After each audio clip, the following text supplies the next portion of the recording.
ଗତ 20 ତାରିଖ ସନ୍ଧ୍ୟାରେ ବୁଦ୍ଧ ମନ୍ଦିର ପରିସରରେ ନୀଳଶୈଳର 50ତମ ଜୟନ୍ତୀ ବା ସୁବର୍ଣ୍ଣ ଜୟନ୍ତୀ ସମାରୋହ ଅନୁଷ୍ଠିତ ହୋଇଯାଇଥିଲା।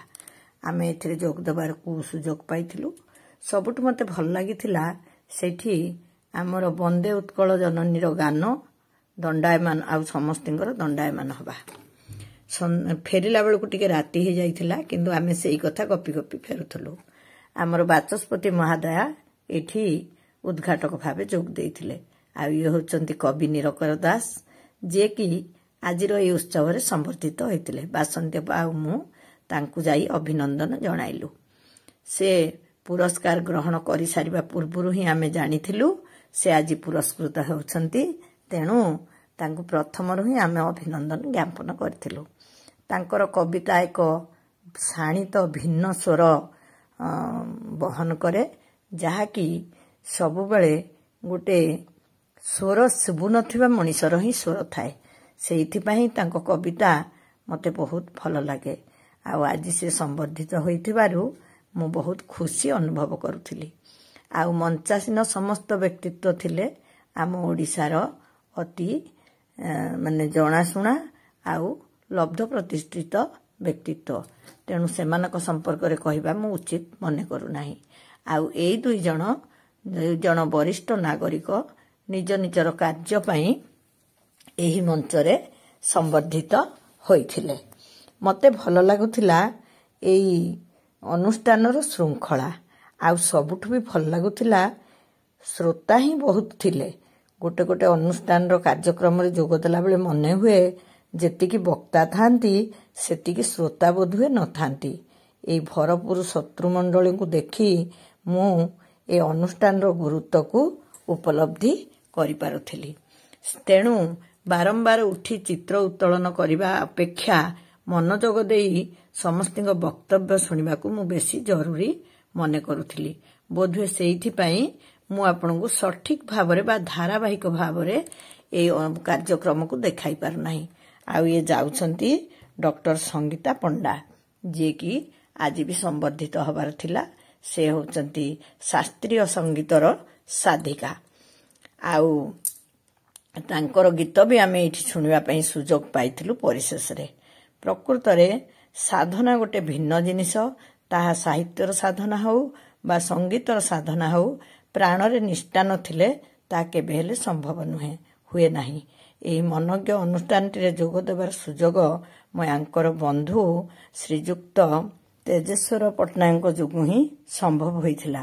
ସେଠି ପହଞ୍ଚିବା ଯାଏଁ ବି ମୁଁ ଭାବିନଥିଲି ଯେ ମୁଁ ଏହି କାର୍ଯ୍ୟକ୍ରମ ସମ୍ପର୍କରେ ମୋର ଏହି ଚ୍ୟାନେଲରେ ପ୍ରସାରଣ କରିବି। ସିଏ ପୁରସ୍କୃତ ହୋଇକି ବା ସମ୍ମାନିତ ହୋଇକି ଆସିବା ପରେ ମୁଁ ତାଙ୍କୁ ମଧ୍ୟ ମୋର ଅଭିନନ୍ଦନ ଜଣାଇଥିଲି। ମୋତେ ଏ ପରିବେଶ ଏତେ ଆପଣାର ଲାଗିଲା ଯେ ମୁଁ ଆଜି ଟିକେ ଡେରିରେ ଭାବିଲି ମୁଁ ନିଶ୍ଚୟ ଆପଣମାନଙ୍କ ସହିତ ବା ମୋର ୟୁଟ୍ୟୁବ ପରିବାର ସହିତ ବି ମୁଁ ଏ କଥାକୁ ବାଣ୍ଟିବି। ଏଇ ଯେଉଁ ପୁଅ ଜଣଙ୍କ ସହିତ ମୁଁ ବର୍ତ୍ତମାନ କଥା ହେଉଥିଲି, ସେ ଆମ କେନ୍ଦୁଝରର ଜଣେ ଉଦୀୟମାନ ଯୁବକ।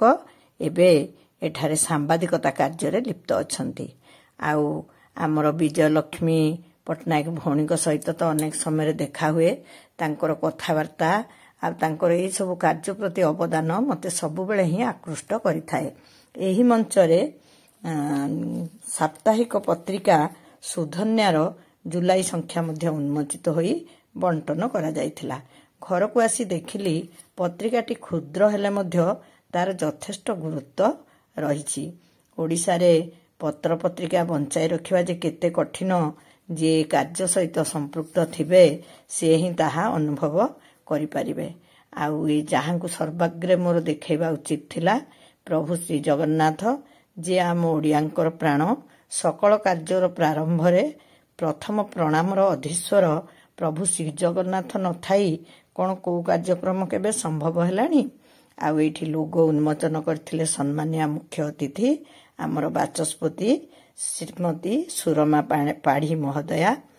ତାଙ୍କ ସହିତ ମୁଁ ଗୋଟିଏ କାର୍ଯ୍ୟକ୍ରମ ରଖିଥିଲି ମନେ ମନେ, ସାଙ୍ଗରେ ଖଣ୍ଡିଏ ବହି ନେଇଯାଇଥିଲି। ଭାବିଥିଲି ସୁଯୋଗ ପାଇଲେ ତାଙ୍କୁ ଖଣ୍ଡିଏ ବହି ଦେବି। ସିଏ ବାହାରକୁ ଯାଇ ତାଙ୍କର ମନ୍ତବ୍ୟ ସବୁ ସାମ୍ବାଦିକ ଭାଇମାନଙ୍କୁ ଦେବାବେଳେ ମୁଁ ଯାଇ ମୋର ବହିଟିଏ ପ୍ରଦାନ କରିଥିଲି। मोर से बोऊ बहीटी ही मु समस्त को दबापाई चाहे जहाँकि मो महामहिम राष्ट्रपति की मध्य देइछि।